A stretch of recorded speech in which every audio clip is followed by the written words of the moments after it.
Update. Am I the a-hole for losing my temper at sister-in-law after she ruined the meal I made? Original post. My sister-in-law Ashley is, for lack of a nicer word, obnoxious. She constantly does whatever she wants, even when you ask her not to. She thinks she's right above everyone else, even when she's dead wrong. And she's just got this very stereotypical baby sister attitude where she acts like she can do whatever she wants, and nobody's allowed to be mad at her because she's baby. Yes, that's something she regularly says. My husband says she's the youngest of their family, so her acting that way is normal. But I pointed out I'm the youngest of my family and I've never acted that way. I don't like sister-in-law, but I've been polite and kept a peaceful relationship for my husband's sake. Until today. Today was the first time since 2019 that my husband or I have been able to see our small friend group in person. We all got our shots 2 months ago and decided to meet up finally for dinner. I cooked while our friends either pitched in ingredients, made appetizers, or brought wine. I made pasta ravioli by hand, which was hard. I made enough for me, Hubs, and our friends. But after they arrived and we all caught up, and while I was finishing the food, sister-in-law showed up. She let herself in and greeted everyone happily. They know her and said hi, but I subtly asked Hubs what she was doing here. Turns out he had mentioned the gathering to her, and he guessed she assumed she was invited. I told him to tell her to leave because she can't just invite herself like this. He said that would be humiliating for her and asked if she could stay. I was annoyed, but agreed. Things were fine at the start. I had a few sips of wine to relax and was about to plate everyone's food at the kitchen island to bring it to them, but forgot Parmesan, so went to get it. I heard sister-in-law say she'd help bring the food to the table. I said no thanks and to stay seated. My back was to her and she said something I missed because of the loud clang of a pot hitting the floor. I heard everyone gasp and I closed my eyes. I knew what happened but didn't want to look. When I did, I just started crying. Hours of work splattered on the floor. Sister-in-law said it was okay. It was just some pasta, I'll buy more. I lost it. I called her a stupid witch that ruined the entire dinner because she refuses to listen. She started boo-hooing and I told her to shut up and leave. She ran out crying and I sat down to cry too. Our friends consoled me and Hubs tried to say I went too far, but our friends told him he was an a-hole and sister-in-law was in the wrong. They helped clean and we ordered pizza. But after they left, Hubs and I were flooded with calls from his family saying I was a horrible spoiled brat who made their baby cry over some stupid food. Now I'm just crying and feeling like garbage. Did I go too far? I don't usually get so angry or curse. Am I the a-hole? Edit. Hub said he understands I'm upset the food was wasted, but he doesn't think my outburst was warranted and was actually kind of extreme. Tomorrow is his off day and I told him he's going to be making the dish like I did, by hand and on his own, and then at the end we'll see if he thinks my outburst was unwarranted. Now for the top comments before reading the updates. Not the a-hole. This incident was the straw that broke the camel's back. I've made stuffed ravioli a few thousand times and it's always difficult and expensive. It's not just pasta. It's hours and hours of planning, prep, and work that she completely dismissed like it didn't matter. Like you don't matter. That was on top of her barging in when she wasn't invited. Frankly, I think she got off light, and so did your husband. He really needs a reality check. His sister's behavior is not normal and has nothing to do with her being the youngest. Enough is enough. I'm the baby of my family, youngest of all my siblings and cousins. So I'm the youngest. And my family would have looked at me like I'd sprouted another head if I'd ever acted even half as bad as my sister-in-law does. It baffled me when I first saw her parents/older siblings act like it was nothing. I'm the youngest in my family as well, and if anything, it made me act more mature so I could keep up with my older siblings. I hated being referred to as the baby. Not the a-hole.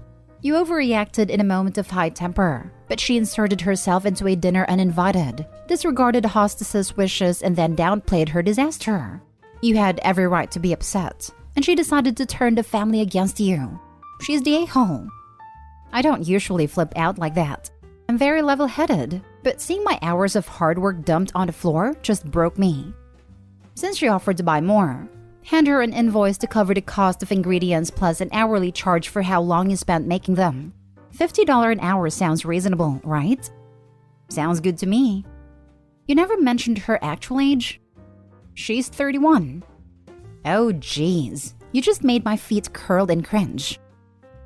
Now first update. Hubs made pasta for the first time today, and it went much like I'd anticipated. He was all confidence and it'll be easy during the first 30 minutes. But towards the end of the first hour, that disappeared as the burn in his arms really set in from making enough dough for almost 60 ravioli. I did not lift a finger to help him knead, since I didn't get any help when I did it. After the dough was done and wrapped up in the fridge, he made a filling which took another 40 or so minutes. Then the dough was brought out and he had to start crafting the ravioli, all by hand after rolling the dough out. Lord, that went on for ages. Just rolling some dough out, cutting out squares, filling them and putting the top on, rinse and repeat until the dough and filling was all gone. All in all, the entire process from start to finish for him on his own took a little over 4 hours. And that's with us not actually cooking any of the ravioli. Also, he didn't make any sauce or cook any shrimp for the ravioli to be served in/with. Also, he didn't prepare any salad to go with it. And when I told him this, that there was still more to do, he almost started crying. He started saying sorry at the 1 hour mark and hasn't stopped apologizing since. We had a long talk about his sister and the dinner she ruined, the other times she's pulled similar incidents, there's a lot, and how him and his family always let her get away with it. He says he knows how they treat her isn't normal and he doesn't like it, but was raised to just go with the flow regarding Ashley. But he said he's going to call her and tell her we need some space from her for now.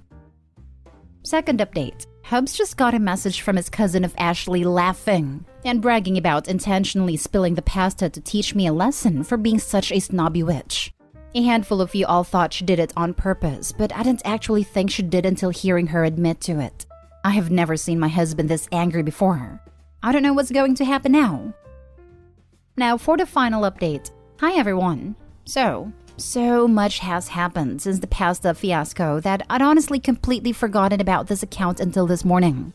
When I logged on, I saw that I had a bunch of requests for an update. So here I am. I was going to post this in an edit on my original post, but it ended up being way too long. Someone said I should just post it in the comments, but they're locked, so I decided to just make my own post and put a link to it in the original AITA post since. I'm not sure how to do an official update post on the AITA sub. Sorry. So for the update. Like I said, a lot happened since then. I'll try to remember all of it. But be warned, I'm just going to put down everything as I remember it and try and make it in order. But it's been like 4 months, so I may not do it perfectly. Here goes. So sister-in-law bragged to her and Hub's cousin Brenda that she ruined the dinner on purpose. Hubs went to confront his family. Sister-in-law denied everything till Hubs played a recording. Hubs banned sister-in-law from our house until she apologized to me sincerely and reimbursed us for all the wasted food. Sister-in-law went ballistic, sobbing and throwing a massive tantrum until mother-in-law tried calming her down and scolding Hubs for choosing some floozy over your blood family. Hubs apparently flipped and called out his family on their weird babying of sister-in-law, saying they made her into a spoiled monster. This just started a huge screaming match between all of them, before Hubs said he wasn't speaking to them for the foreseeable future before storming out. That's when he called me and told me to block all of his family. And before I could hang up, I started getting tons of calls/texts from all of them just saying the most hateful stuff to me. All of my socials, from my personal Insta to my work email, were bombarded with hate until I managed to block all of them, but it took weeks for them to all stop. The only people in Hub's family who weren't harassing us were his paternal grandparents, his maternal grandmother, a few of his cousins on both sides, and his paternal aunts/uncles. Actually, I think all of the hate was from his maternal side, though not all of them. After blocking them, all things were peaceful. Until a few weeks later, our friend Kelly's car was vandalized really bad when she stayed at our house for the weekend. I'm talking the sides were keyed. All the tires were slashed, the windows were sprayed painted, and they even tore off the tag and shoved it down into the driver's side door where the window slides down. We checked the doorbell cam and it was sister-in-law and brother-in-law. Seems they mistook Kelly's car for mine since both Kelly and my car are black. I lent my car to my mom since hers needed new tires and I could use Hubs if needed. Needless to say, we called the cops and Kelly pressed charges on both of them. Thankfully, with the video evidence, she said she was able to make a no-fault claim against Ashley, who had insurance, and Kelly got her repairs paid for, though barely. Sister-in-law and brother-in-law getting arrested caused a huge rift in Hub's family, between those who don't think it was necessary that they be arrested, though most think they should have just paid for repairs out of pocket, and those who think they got what was coming to them. Also, the arrest cost brother-in-law his job at a university. Hub's cousin Brenda, who is keeping us in the loop, told us that anyways. We didn't look into it. Lastly, Brenda also informed us that during the whole family drama thing, it was revealed that Ashley is only their half-sister, according to the maternal grandmother anyways. Seems she verbally tore mother-in-law to pieces after mother-in-law insinuated sister-in-law hadn't done anything to deserve this treatment. Brenda said their grandmother said, "You felt bad that your husband didn't love her because he knew she was just your shameful affair baby. So you loved her more than your other kids in some twisted effort to make up for it. And you pulled your other kids into doing it too, and all you did was succeed in spoiling her rotten." Brenda told us more, but that part is what really stuck in my mind. Honestly, hearing all of that was unbelievable for me. I had no idea this level of drama was buried in my husband's family. Then again, neither did he. And all of this snowballed from a ruined ravioli dinner. Hubs and I have decided to distance ourselves from that part of his family for now. After handing Kelly a copy of the video of sister-in-law and brother-in-law tearing up her car, we more or less washed our hands of dealing with them all. And I've been way less stressed lately. Hubs too, that we've both noticed. So, not a terrible end? Not sure who will see this update, but I'll be logging out of this account after a while since I think everything is mostly over. Thanks for reading. And extra thanks for everyone who sent me so many kind messages after my first post. It made me feel a lot better. Wow. Just wow. I figured there would be some drama from sister-in-law, but not her and her own husband nuking their lives like this. I'm sorry that you've had to deal with a soap opera level of drama. Holy moly. Thank you for the update, and I wish you and your husband all the best. Honestly, hearing all of that was unbelievable for me. I had no idea this level of drama was buried in my husband's family. The story went off the rails. I figured it was going to be some family timeout time, and they'd call it a day. Was not expecting a valley of hidden shame. My goodness. At least Ashley got her comeuppance in the end. I wonder if she knew she was an affair baby before this. Lots of drama and psycho behavior. Your poor husband. I can't imagine losing everyone you love because your half-sister is a complete basket case. But she's that way because her mother's shameful secret. Grandma was not playing. Total savage, and I love her for it. Thank God you had people who had your back. And amen for that doorbell camera footage. I can't believe she went that far because she was finally called out on her behavior. I wish you all the best and good luck with your future happiness. You rule. Now for the last story. Am I the a-hole for having my husband drive me back to shore when I wasn't allowed to fish? I, 32 female, rented a boat 2 weeks ago to go fishing. My husband suggested we celebrate his birthday at the same time, which is coming right up because he loves boating.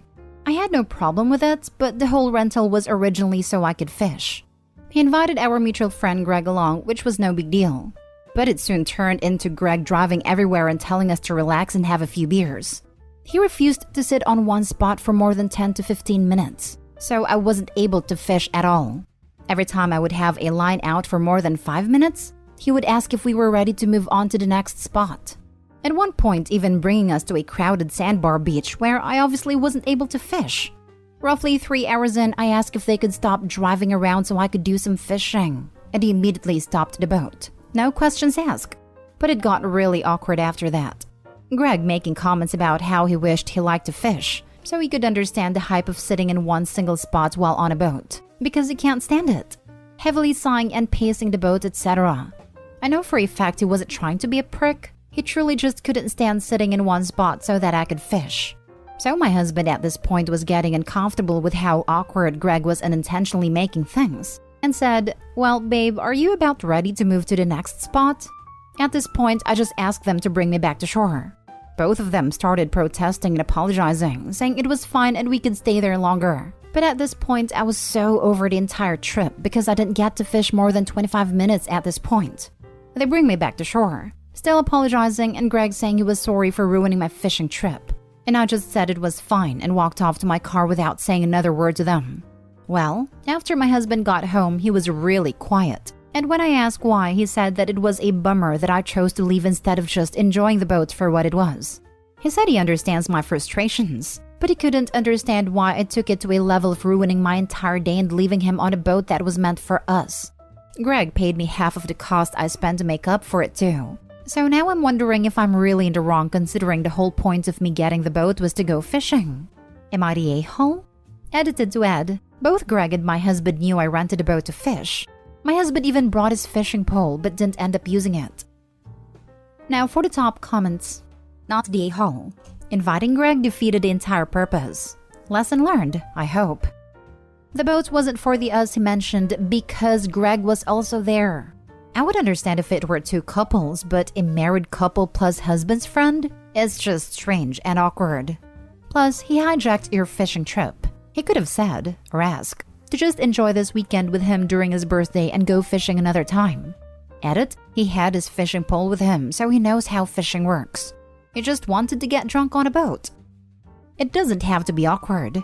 My significant other and I have been together for 16 years. We've done camping trips, mini vacays, or day trips with one extra person many times. It's only awkward if you make it awkward.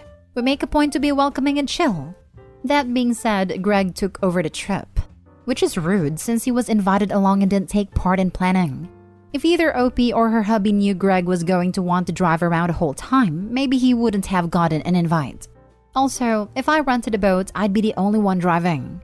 I wouldn't be risking anyone being dumb and costing me big bucks paying for damages. So if Greg just took over driving and asked, he's doubly the a-hole. Not the a-hole. You wanted to fish and rented a boat. You weren't able to fish. Letting Greg do the day the way he wanted to do it was a mistake. He was your guest and should have behaved like one. Also, if Greg doesn't like to fish, then he should have declined the invitation. I don't like to fish. I would never say yes to joining someone on a fishing trip. It's like if someone decided to tag along when I was trying to bag a peak, but they hate hiking. Just why? Not the a-hole. Greg is a bad guest. They know your hobby is fishing, right? They know you originally rented a boat to fish, right? They should have been courteous and split up the boat time equally. Also, Greg should take his own advice. Relax, have a few more beers, instead of pacing and complaining like a child.